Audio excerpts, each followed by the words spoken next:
Kenapa ini langka? Karena disinilah ada permainan dan kita berhasil mengamankan di 2 TKP. Disparitas resmi adalah 112.500.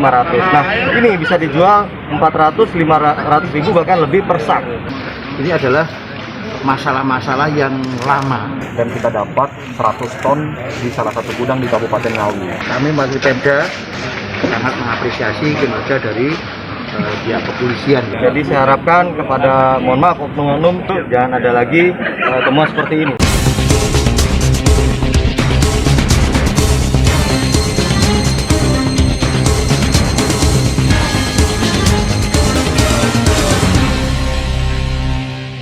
Satuan Reserse Kriminal Kepolisian Resort Nganjuk berhasil membongkar jaringan penyalahgunaan pupuk bersubsidi di wilayah Kabupaten Nganjuk, Jawa Timur. Pengungkapan kasus tersebut disampaikan oleh Kapolres Nganjuk, AKBP Boy Jackson, di gudang penyanggap milik PT Petrokimia Gresik di Desa Pehserut, Kecamatan Sukomoro, sebagai tempat penitipan barang bukti tindak pidana.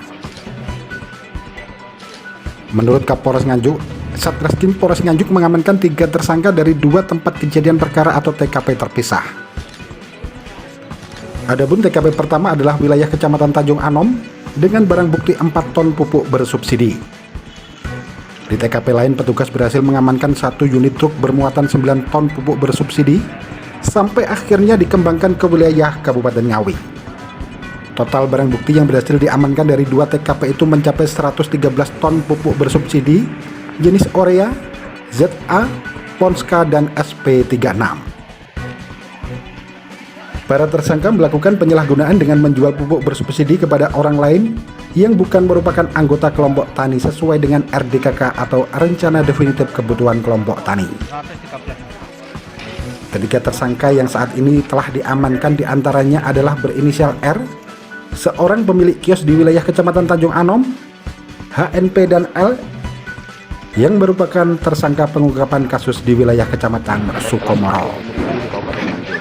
Kemudian tim khusus gabungan ini melakukan penyelidikan dan kita berhasil mengamankan di 2 TKP, di mana TKP pertama di Kecamatan Tanjung Anom ya, dengan barang bukti 4 ton pupuk subsidi. Kemudian yang kedua, kita berhasil mengamankan 1 unit truk dengan muatan pupuk subsidi 9 ton. Dari 9 ton ini kemudian kita kembangkan dan kita dapat 100 ton di salah satu gudang di Kabupaten Ngawi. Jadi gudang itu sebagai tempat penimbunan pupuk subsidi. Nah, barang bukti 100 ton itu kemudian kita geser, kita tempatkan di salah satu gudang pupuk Petrokimia Gresik di Kabupaten Nganjuk sebagai tempat penitipan barang bukti. Seperti yang saudara lihat di belakang kita, itu totalnya semuanya adalah 113 ton dari 2 TKP yang berhasil kita amankan dengan 3 tersangka yang telah kita proses itu. Demikian. Ini jaringan dari mana, Pak Kapolres? Ya, dari nanti dari hasil pengembangan kita ya. Sedang karena teknis penyidikan, jadi kita sedang kembangkan, belum bisa saya sampaikan kepada rekan-rekan media pada saat ini. Sudah berapa lama, Komandan, mereka Ya, itu kurang lebih di sini? tahun ya melakukan kegiatan ini. Ada disparitas harga, intinya ada disparitas harga dari pupuk subsidi yang mereka beli kemudian dijual, itu ada disparitas harga. Disparitas harga inilah yang menjadi keuntungan mereka. Kayaknya kan dari Ngawi, apa nanti akan memberikan Ngawi sana apa gimana Pak? Kan Ngawi jalan kapuk Ngawi sana.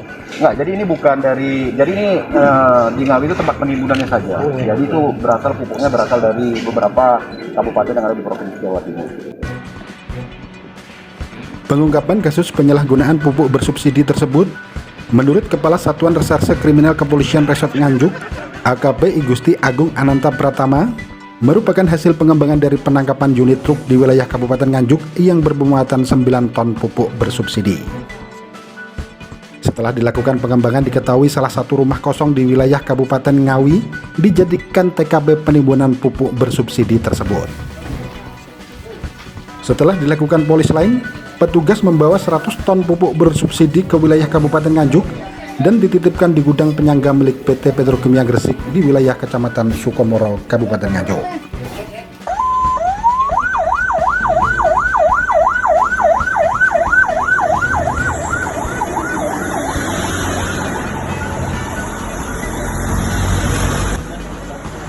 Menurut AKP Igusti Agung Pratama, para tersangka melakukan praktek penyalahgunaan pupuk bersubsidi tersebut dengan mempermainkan harga.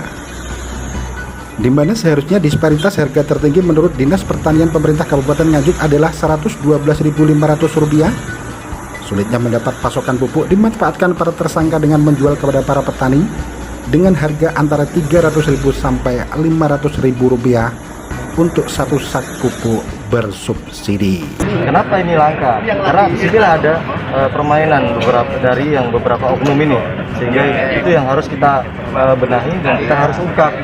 Bisa dijelaskan Dan, disparitas harga yang dimaksud itu sampai berapa Dan? Ya, 300 sampai 500.000, bahkan bisa lebih. Per sak. Ya, per sak. Ya. Per jenisnya itu nanti ada. Ya, maksimal harga yang tadi bahkan Kepala Dinas Pertanian Nganjuk menyampaikan bahwa termahal disparitas resmi adalah 112.500. Nah, ini bisa dijual 400, 500.000 bahkan lebih per sak. Ya, per sak. Jadi rekan-rekan di sini kita sudah mengaman 113 ton. Jadi 113 dikalikan 20 karena 1 ton 20 sak. Membayangkan. Nah, ini kita merupakan ungkap besar. Jadi saya harapkan kepada, mohon maaf, oknum-oknum yang lainnya yang masih terutama di wilayah Kabupaten Nganjuk, jangan ada lagi temuan seperti ini. Karena kasihan ya, para petani kasihan, banyak yang mengeluh langka, susah, mahal, kasihan, sementara harga ini kita tetap ya. Jadi seperti itu. Pengungkapan kasus yang merupakan masalah utama para petani di bumi Anjuk Ladang tersebut mendapat apresiasi dari PLT Bupati Nganjuk Haji Marhen Jumadi. Menurutnya kerja keras jajaran Polres Nganjuk tersebut menjadi jawaban atas masalah kelangkaan pupuk bersubsidi di Kabupaten Nganjuk yang selama ini dikeluhkan petani. Kang Marhen Saban akrab PLT Bupati Nganjuk menyampaikan kepada seluruh masyarakat terutama kios dan kelompok tani agar tidak bermain-main dengan harga pupuk bersubsidi. Pengawasan akan terus dilakukan dengan berbagai pihak untuk terus mengontrol jalannya distribusi pupuk bersubsidi. Kami melalui Pemda dan masyarakat Nganjuk sangat mengapresiasi kinerja dari pihak kepolisian ya, beserta jajarannya, luar biasa. Ini adalah masalah-masalah yang lama sebenarnya yang dirasakan oleh masyarakat kecil, utamanya petani ya. Dengan kelangkaan pupuk, ada pupuk harganya mahal pun kadang-kadang tidak ada pupuk, kan sangat merugikan. Maka pentingnya koordinasi Forpinda itu dalam rangka permasalahan masyarakat harus kita selesaikan di tingkat Forpinda, termasuk juga di dalamnya hasil dari penyelidikan pupuk bersubsidi. Kapan keluar ini di alam mulai? Mungkin kalau orang media yang memahami medsos kan kita sering kan gitu. Nah, kita jangan main-main, yuk kita bantu petani. Saatnya petani juga harus makmur kan gitu. Terkait pengawasan sendiri Pak Marhen terhadap distribusi pupuk bagaimana? Nah terus kita, makanya kalau ada yang nggak pas kita kan punya tadi media itu kan sebagai agen-agen kita. Kalau ada informasi apapun kan silahkan sampai ke kita. Kita akan tindak lanjuti. Sekecil apapun nanti kita akan tindak lanjuti. Dari Kabupaten Nganjuk, Jawa Timur, Agus Bima, Akurasi TV. Akurasi TV.